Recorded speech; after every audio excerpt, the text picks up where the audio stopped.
ఆయనే కావాలి. నేను ఇంకో పెళ్లి చేసుకున్నా కానీ నాకు సెకండ్ మ్యారేజే మళ్ళీ నువ్వు చేసి. అలాగే తల్లి, అదే దాని గురించే మాట్లాడదాం. మీ అమ్మాయిని మీరు ఏ రకంగా పెంచారో మీకు తెలుసు.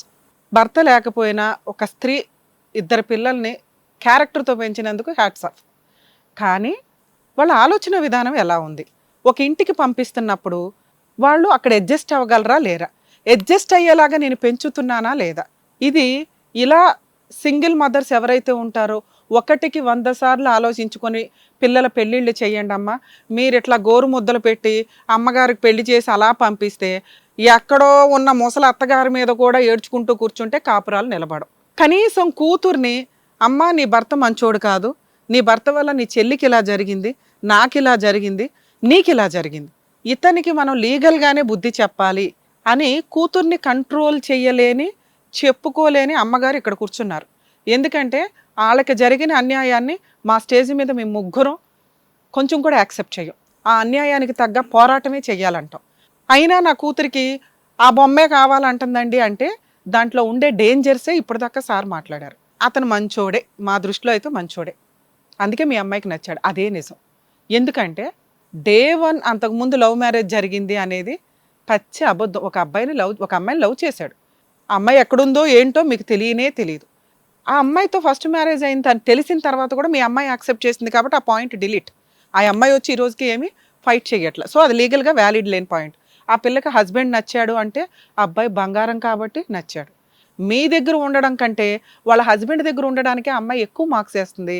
ఇంత క్రూయాలిటీ అని చెప్పిన తర్వాత ఒక సహజ స్త్రీ లక్షణాలు ఎలా ఉంటాయంటే చెల్లి మీదకి వస్తేనే ఊరుకోరు. ఎందుకంటే ఇక్కడ నాన్న లేడు, ఆ పిల్ల ఇంటికి లీడర్ మీ తర్వాత ఒక రకంగా మాట్లాడాలంటే.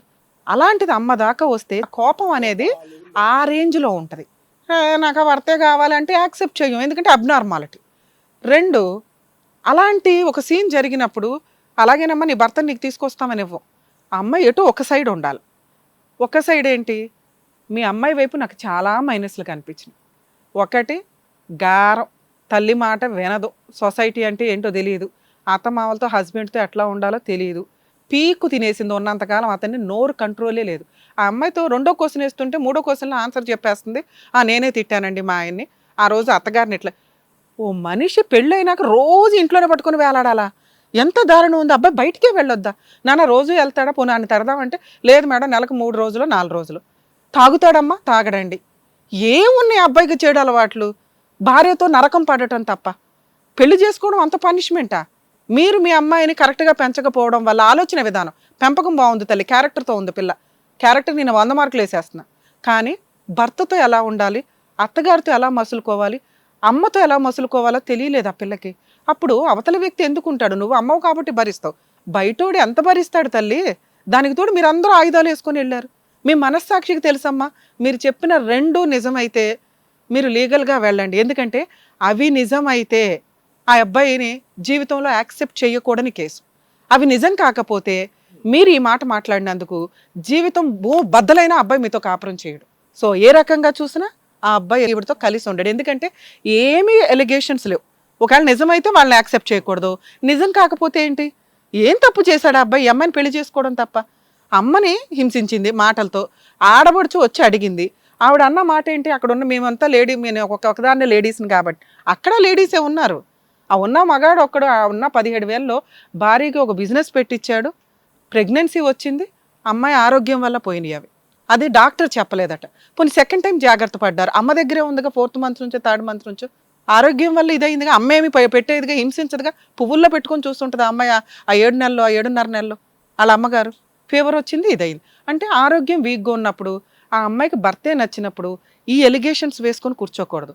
అలాగే పిల్లకి ముందే నేర్పించాలి, అమ్మ నీ వల్ల ఇంత పంచాయతీ అవుతుంది, మీ ఆడబడుచు ఇలా అంది. డే 1 అమ్మ ఏం మాట్లాడారమ్మ అంటే హ్యాపీగా ఫోన్ చేసినప్పుడు కామన్గా వాళ్ళ అబ్బాయికి వాళ్ళు చెప్పుకునే జాగ్రత్తలు మనమైనా చెప్తామేమో, మేబీ తెలియకపోవచ్చు. ఏమని? నాన్న నిన్న కాక మొన్నే కదరా పెట్టారు, కొంచెం జాగ్రత్త పడాల్సింది, అప్పుడే ప్రెగ్నెన్సీ ఎందుకు అనటం తప్ప ఇంకా మాట్లాడొద్దా? మీకే దీని గురించే కదా. దానివల్ల ఏంటి? వీళ్ళు జాగ్రత్త పడతారు ఫైనాన్షియల్గా, అంతేగాని మీ ప్రెగ్నెన్సీలు పోవాలనో ఒక ఆడపడుచు కోరుకోదు. అది ఈ జనరేషన్లో అసలు. ఎందుకంటే మీకు బ్రదర్స్ ఉంటే తెలిసిద్ది, ఏ ఆడపిల్ల వాళ్ళ బ్రదర్ జీవితం నాశనం అవ్వాలని అనుకోరు. ఇది గుర్తుపెట్టుకోండి. చచ్చిపోతున్నారు కేసుల వల్ల. చిన్న మాట, తమ్ముడితో ఏమీ మాట్లాడకూడదు, అన్నతో ఏం మాట్లాడకూడదు, తల్లి కొడుకుతో ఏమీ మాట్లాడకూడదు. అక్రమ సంబంధాలని మీ ఆవిడ అనింద్రా అని ఆవిడకే సగం వినిపిస్తే సగం వినిపించదు. సరే అంది, ఎందుకంటే ఆల్రెడీ అక్రమ సంబంధాలు ఉన్నాయిగా, నిజమేగా అత్తగారు అన్నమాట. ఈవిడికి ఆ డౌట్ వచ్చింది కదా, ఆల్రెడీ ఎంక్వైరీలు చేసిందిగా. సో ఇలా అనుమానం ఉన్న అమ్మాయిని యాక్సెప్ట్ చేయడం జరగదు నాన్న. మీ హస్బెండ్ని మీకు తీసుకొచ్చి ఇవ్వడం కుదరదు. ఒకటి, అబ్బాయి మంచోడు, నా దృష్టిలో అయితే అబ్బాయి మంచోడు. కాదు మేడం. ఒక నిమిషం, నా దృష్టిలో అంటున్నా, నీ దృష్టిలో కాదు. నువ్వు కాదని కావాలంటున్నావు, నువ్వు కాదు అంటున్నావు, కావాలంటున్నావు. నా దృష్టిలో మీ ఆయన మంచోడు అనుకుందాం, కానీ ఇలా ఉన్న క్యారెక్టర్ దగ్గరికి మీ ఆయన్ని తీసుకొచ్చి కలపడం జరిగే పని కాదు. మీ ఆయన రాడు. రెండోది, మీ ఆయన మంచోడు కాదు నా దృష్టిలో ఇంకో రకంగా.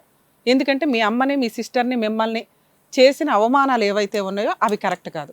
ఆ రకంగా చూసినా మీ ఆయన నీ దగ్గరికి రాడు. సో ఏ రకంగా చూసినా రారు. కాబట్టి మీ అమ్మగారు చెప్తున్న, మీ అమ్మ అసహించుకుంటుంది ఒక రకంగా మీ ఆయన్ని. అలాంటి వ్యక్తిని తీసుకొచ్చి నా పక్కన కూర్చోబెట్టండి అని అడగడం సైకలాజికల్గా కరెక్ట్ కాదు, లీగల్గా జరిగే పని కాదు. సో ఇప్పుడు నీకున్న ఆప్షన్ ఏంటి అంటే, మేడం తనకి చెప్పిన అర్థమవుతుందో లేదో మీకు చెప్తున్నా, ఏదైనా కానీ రెండిట్లో మీరే కరెక్టో లేకపోతే ఆయన కరెక్ట్, ఏదైనా పిల్లకి హక్కులు ఉన్నాయి. చట్ట ప్రకారం పూర్తి న్యాయం జరగాల్సిన పరిస్థితి ఉంది. అది తను స్ట్రాంగ్గా ఉంటేనే ఫైట్ చేయగలదు. తను స్ట్రాంగ్గా ఒక డెసిషన్ తీసుకుంటేనే ఫైట్ చేయగలదు. ఏం డెసిషన్ అది? ఏం చేసినా అతను మంచోడైనా నేను మంచిదాన్నైనా అతనైతే రాడు, ఎందుకంటే నా బిహేవియర్ వల్ల లేదా అతని బిహేవియర్ వల్ల. ఇది జరిగే పని కాదు. మరి ఉన్నది ఏంటి? రమ్య గారు చెప్తున్నారు లీగల్గా పర్ఫెక్ట్ న్యాయం జరగాలని. ఆ పర్ఫెక్ట్ న్యాయమే ఒకే భర్త, ఒకే అవ్వారు ఇవి కాకుండా ఒకవేళ మీరు లీగల్గా ప్రొసీడ్ అయితే చాలా బెటరు. మీరు వెళ్ళి ఆ 498 కంప్లైంట్ ఏదో తనతో వేయించండి. ఒక 1 month తను క్యూర్ చేయండి. ఫస్ట్ ఆలోచన విధానం మార్చాలా, తన డెసిషన్ కరెక్ట్ ఉండాలా. హస్బెండ్ వద్దు, హస్బెండ్ తనకి అన్యాయం చేశాడు, అన్యాయం చేసిన వ్యక్తికి ఎట్లా బుద్ధి చెప్పాలనే పాయింట్లో 498 కేసు ఫైల్ చేయండి. పోలీసులు పిలిపిస్తారు. ఇప్పుడు మేము పిలిపించడానికి మేమే ఫీల్ అవ్వట్లా, మేము పిలిపించడం జరిగే పని కదా, మేము ఫీల్ అవ్వాలి. ఫీల్ అయితేనే అతన్ని పిలిపించడం, సెటిల్మెంట్ ఏదో ఒకటి చేస్తాం. ఈ కేసులో మేము ఫీల్ పోలీస్ అవ్వాలి. స్టేషన్కి వెళ్తే కూడా పట్టించుకోవట్లేదు. అమ్మ మీ కేసు అంటే మేమంటే ఓపిక్గా విన్నాం, కానీ పోలీసులు ఒక నిమిషం వినరు తల్లి. అయినా మీకు లా ప్రకారం ఇలా ఉన్న వాళ్ళకి చెప్పాలి కాబట్టి నేను మీకు ఏం చెప్పాను స్టార్టింగ్, అమ్మాయిని కొంచెం క్యూర్ చేసిన తర్వాత తీసుకెళ్ళండి అని. ఎందుకంటే అమ్మాయి చెప్పేది వింటే అవతల వాళ్ళకి తెలియాలి, లేకపోతే త్రూ అడ్వకేట్ ద్వారా వెళ్ళండి. 498 కంప్లైంట్ తీసుకుంటారమ్మా అడ్వకేట్ ద్వారా వెళితే. ఎందుకంటే మీరు చెప్తున్నవిను ఇన్సిడెంట్లు కలవట్ల, నిజం అనిపించాలా. మేము నమ్మామంటే కోర్టు కూడా నమ్మిందని గుర్తుపెట్టుకోండి. సో ఒకవేళ మామూలుగా అయితే ఉన్న కేసులు అయితే రన్ అవుతాయి కాబట్టి ఒక అడ్వకేట్ ద్వారా 498 కంప్లైంట్ ఫైల్ చేయండి. అవతల వాళ్ళు వస్తారు. ఏదైనా సెటిల్మెంట్ అయితే మీరు ఇచ్చిన పెళ్లి ఖర్చులు కానీ కట్నాలు కానీ ఇవన్నీ ఉంటే కనుక ఫుల్ అండ్ ఫైనల్ సెటిల్మెంట్ చేసుకోండి, మ్యూచువల్ డైవర్స్కి వెళ్ళండి. అదే అమ్మాయి ఫిక్స్ అవ్వాలి. ఫిక్స్ అవ్వకుండా మీరు పోలీస్ స్టేషన్కి వెళ్తే మనకో మాట చెప్తుంది, పోలీసులకో మాట చెప్తుంది, జడ్జికో మాట చెప్తుంది, మనల్ని తిట్టి బయటకు పంపిస్తారు. అప్పుడు పోండమ్మా మీ కేసు మేము ఎంటర్టైన్ చేయమని. అర్థమవుతుందా? సో కాబట్టి మీరు ఫిక్స్ అయినాకే లాయర్ని పెట్టుకోండి, ఆ ఖర్చులు వేస్ట్ చేసుకోకండి. తర్వాత డొమెస్టిక్ వైలెన్స్ కేసు వేయండి. అమ్మాయి ప్రెజెంట్ జాబ్ చేయట్లేదు కాబట్టి అతను జాబ్ చేస్తున్నా చేయకపోయినా మెయింటెనెన్స్ అయితే వస్తుంది. ఒకే భర్త జీవితకాలం ఫైట్ చేస్తాను అంటే ఇలాంటి వాళ్ళకి ఇప్పుడు కోర్టు లా అండ్ ఆర్డర్ ఏం పెద్ద సపోర్ట్ చేయట్లేదమ్మా. ఓ 2-3 yearsలో ఏదో ఒక క్లారిటీ తీసుకోండి. వాళ్ళు మ్యూచువల్ డైవర్స్కి వస్తే తీసుకొని సెటిల్మెంట్కి వెళ్ళడం better. Thank you madam.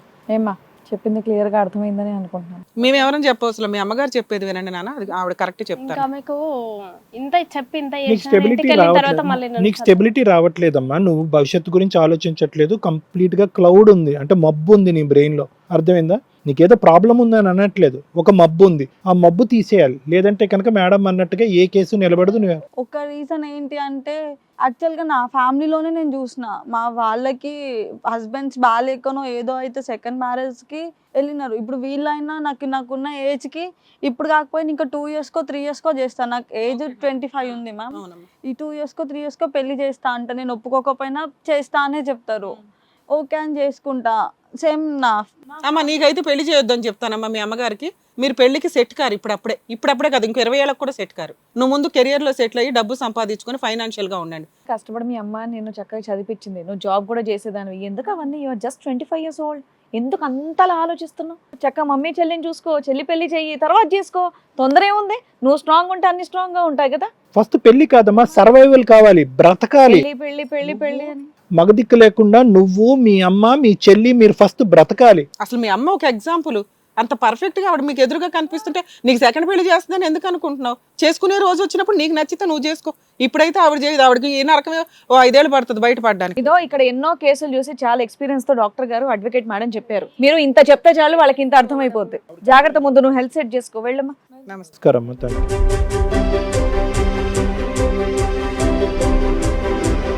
Thank you so much sir. నమస్తే. Thank you so much Thank you, madam. మరో కథతో మళ్ళీ కలుద్దాం. హిట్ టీవీ యాప్, ఇందులో short news, live news, entertainment shows, movies, digital magazines తో పాటు మీ జిల్లా వార్తలను కూడా ఫ్రీగా చూడొచ్చు. ఇంకెందుకు ఆలస్యం, వెంటనే హిట్ టీవీ యాప్ ని డౌన్లోడ్ చేసుకుని ఫ్రీగా ఎంటర్టైన్మెంట్ పొందండి. Hit TV app. Hit TV app.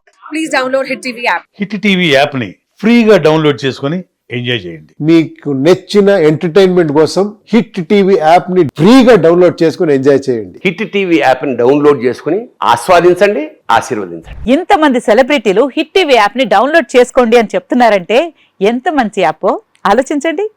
America America America అమెరికాలో చదవాలనుకునే వాళ్ళకి విశ్వసనీయమైన పేరు మన శౌర్య కన్సల్టెన్సీ.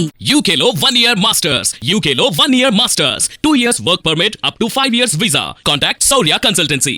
Contact 89851 89851.